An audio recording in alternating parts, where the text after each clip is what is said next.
Well, to Aisling MacCarthy len on West Coast Eagles, August ó Hibredor on the way. Aisling, Fulcher Imagine, it's a pleasure to have you. Let us know, I suppose, first how you're getting on with the hub life and the changes that it has brought about in the way you've been setting up for matches. Yeah, I suppose us and Fremantle, the other Perth-based team, are in a unique situation at the minute, and we've had to move over to live in Melbourne to get as many games played as possible. But yeah, it's been quite, I suppose, uncertain over the last while. Girls had to try get off work and that as well. So a lot of the girls are still working full time as well as balancing a life as an AFLW player. So it's probably been very challenging for them, but it's been a brilliant opportunity for us as a team to come over and live together as full-time athletes. But unfortunately as well, we had to deal with a bit of a COVID outbreak as well in the last couple of weeks. So yeah, it has been very uncertain and challenging, but I think now we have two fixtures that have been planned for Friday night and Tuesday before we fly home. So it's just kind of exciting to have, I suppose, a bit of certainty and something to look forward to now in the next 2 days. But I think it's given our group a lot of resilience, and we'll take a lot from it, definitely. And you know, it's a once in a lifetime opportunity to live with 29 of my best friends and our coaches and all the staff and resources we have. So it has been brilliant as well at the same time. Aisling, you mentioned Tuesday and Friday game there. They're coming in quick succession. How difficult it is to prepare as a team with the physicality of the AFL game and being ready to play two matches so quickly in a row like that? Yeah, that's probably something that's different from Gaelic, is the physicality. So often the day after games, you're just quite sore from a few random bumps and bruises that you don't really kind of notice throughout the game, but you can wake up quite sore the next day. So yeah, they're looking to have a condensed season because obviously some games have been called off across the league due to COVID outbreak. So trying to get as many games played as possible while people are feeling well, I suppose, is the main thing at the minute. So yeah, it's challenging, but we're not the only team that has to do that. So I think, you know, our mindset around that is everyone could be asked to play anyone, anywhere. But yeah, our preparation leading into Friday's game against Geelong it started already, you know, trying to sleep well, eat well, get our bodies right so that, you know, that 4-day gap that we have, you know, will be important, but we'll have kind of work put in the bank, hopefully, to get us into next Tuesday as well. But yeah, look, it'll be an interesting time, and I'm sure, you know, it will be challenging for all teams across the competition, but we're just delighted to get back onto the field after having our game postponed last week. So we're really looking forward to playing Geelong at the weekend. What has it been like getting into the run of play again, Aisling? I know for round 1, 2 and 3 you didn't grind out the win, but it definitely gives you food for thought, things to work on. And you've Michael Pryor there and as a new coach this year. What difference has he made, or what has he brought to the setup, do you think? Yeah, look, I think it's, you know, it's our 3rd year in the competition, and as a whole, the team has played maybe 18 games in total. So we still have a long way to go. But I think the main thing that when Michael came in this year as the new coach was just that we're after improvement. That was our main aim. And, you know, we weren't very outcome based, you know, we're looking for what wins and stuff we get, but that are just our performance on the pitch would improve. And yeah, we had a challenging start to the season. I guess Freo and Adelaide especially they're two of the best teams in the competition. But I think especially in Adelaide in our last game, we really did put it up to them. And I think we improved across the pitch in our ball movement, and we created a lot of chances, which obviously was better than previous weeks. So I think we are on the right trajectory as a team, but it's been a tough start to the season, but you know, it's been a good transition. We've had 3 new coaches over the last 3 years as well in the club, but I think the transition has been seamless from all of them as well. So yeah, we're a building team, but I think, yeah, we'll improve with each game throughout the season. Aisling, you're speaking about improvement there, and I have to ask you, is it true that there have been Irish lessons going on out there with yourself and the Kelly sisters for the players in the West Coast Eagles? Yeah, well, we're fairly bored in the hub here. Sometimes the days can go, they could be quite long. So yeah, we had a few Irish names up on a whiteboard one night, and we were getting the girls to try guess how you pronounce them. So there was a few funny, you can probably guess some of the names. There was a few funny I suppose, pronunciations of them, and we put a few shannuckles up as well. And yeah, it was good fun. I guess, but even like Neve and myself often, we order coffee and we might give our name or spelling. We often get funny responses. Neve gets a few good ones. So yeah, it was a bit of fun just to get the evening taken over while we're here in a hotel for a few weeks. Brilliant. And in terms of the players as well, you're an Australian citizen yourself, Aisling, but when you talk about the relationship with the players, how has it changed now? This has been your third year. You started with the Western Bulldogs, you've changed teams. Do you find it yourself a lot more comfortable in even with the players and in the skills of the game with both coming together? Yeah, it was a big move last year, even. Like, it's obviously a big move moving over from Ireland to Australia alone, but then I was moving from Melbourne to Perth, so a totally new city that I didn't know much about. But yeah, I really feel at home here, to be honest. The girls are brilliant, and I guess having Eve and Grace has been really helpful as well. It feels like when we lived together last year, you could have been in a sitting room at home in Ireland somewhere, having a cup of tea and the chats. You didn't feel like you're too far away from Ireland. So that was really nice. And Ony Tig at Fremantle as well, we'd often meet up with her. So yeah, in terms of living out here, I definitely feel more at home and more comfortable, I guess, just being more aware of my surroundings. And I have my local cafes and beaches and stuff that I really enjoy going to. So it does feel like I'm probably more settled here, which is nice. And then in football terms, then things just come a lot easier, more second nature compared to my first season back at Bulldogs, where you're constantly trying to think of what the rules were, different structures and gameplays, where that kind of comes second nature now, and I can just concentrate on doing my best for the team and playing my role. And I've been given a leadership role as well this year too, which obviously is kind of empowered me to as a player, and kind of enables me to help the younger girls and stuff. So yeah, I take a lot of confidence in things like that. And yeah, I'm really enjoying my time here and definitely feel more comfortable and settled. You mentioned that leadership role, Aisling. Is that something that helps with confidence on the pitch as well, knowing that trust has been placed in you? It's to help younger players settle in, and maybe the lessons you've learned of coming over from Ireland. But how much does it mean as a player to know that you've really settled that much into the team, that you've been given that role? Yeah, it is an honour.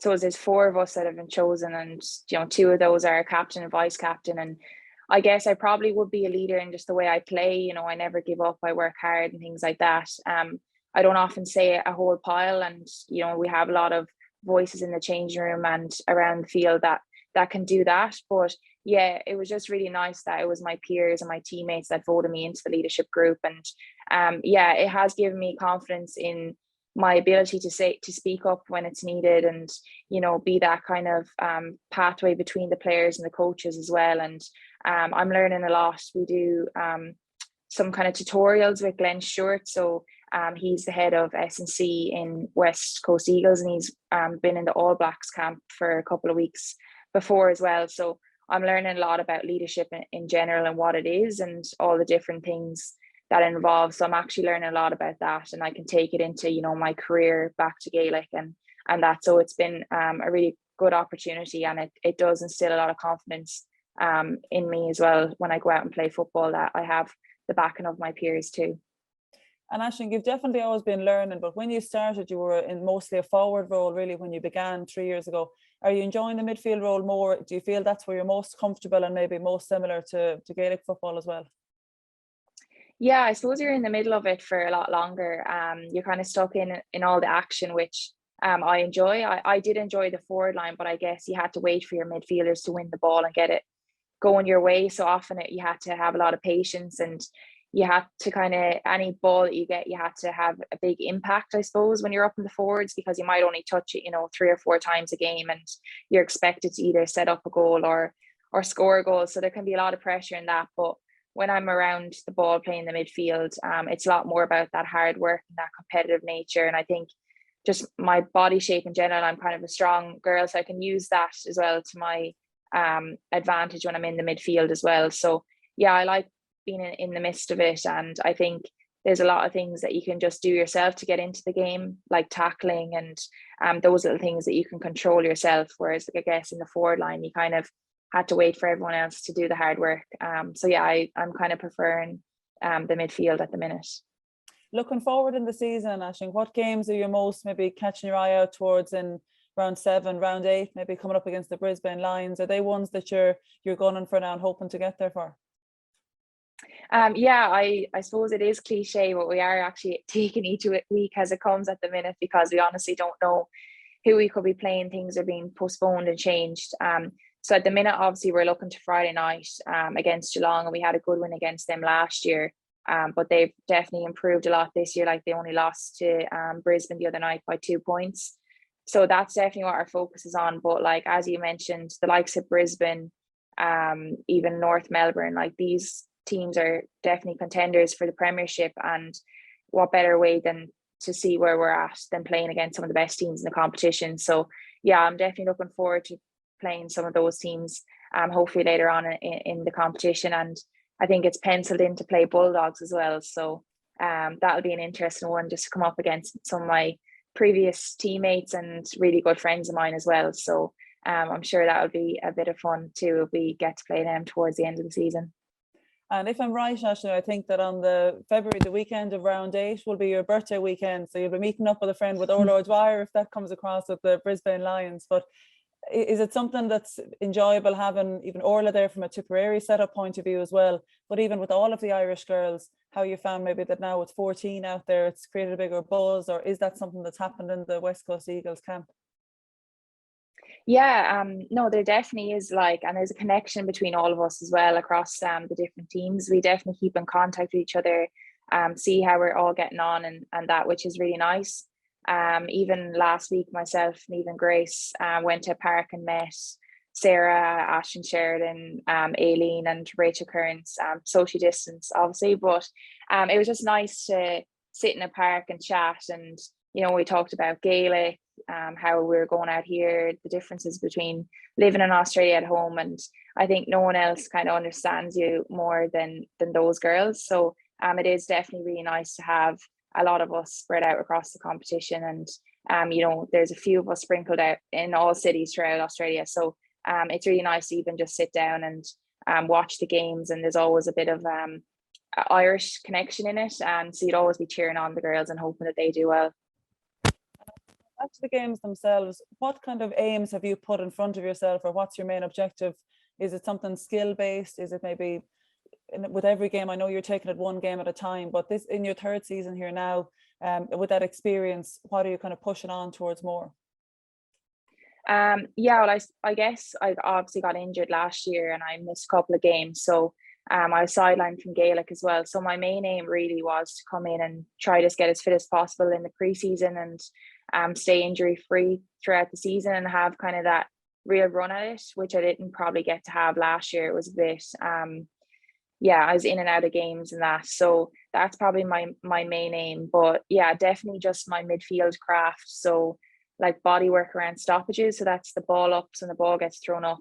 There's kind of a lot of skill to moving your opponent out of the way at the right time so you can get a free run at the ball and things like that. So there's little tips and tricks that I'm trying to learn with all that, and centre bounces. And we've a really good midfield coach in Hamish Brayshaw, so he's been brilliant even just for skills and stuff. So yeah, a few of us meet up 2 or 3 times a week and we just do extra touch, if it's even just getting like 500 handballs in and things like that. So yeah, I'm just constantly trying to improve, but I think my main aim at the back of my mind this year was just to get as fit as possible from my injury, and then stay relatively injury free if I can throughout the season.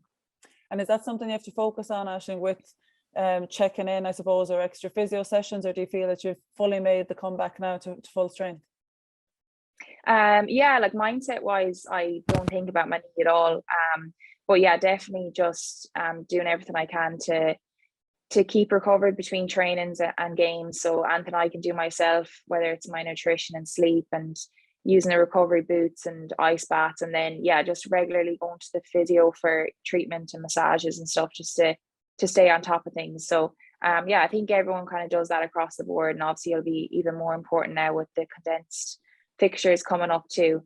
But yeah, luckily I don't think about my knee at all while I'm playing, which at the start of my rehab, I didn't know how I was going to get back playing at all. But yeah, it's completely fine now, which I'm really lucky and grateful for. Thank God. That's brilliant. Glad to hear it, Aisling. Any message for the folks at home? Yeah, I'm sure they'll be watching. So just say hi to them, and I miss them. And hopefully they can potentially, when the borders open to Western Australia, they can come out and visit, because I'm sure they'd love Perth. So yeah, and hopefully they enjoy watching the games. That's brilliant. Who knows, it might even be tying in with that February weekend, Aisling. Yeah, hopefully. Thanks a million for talking to us, Aisling. Take care and the best of luck. Thanks for having me, Máire. Oh, okay.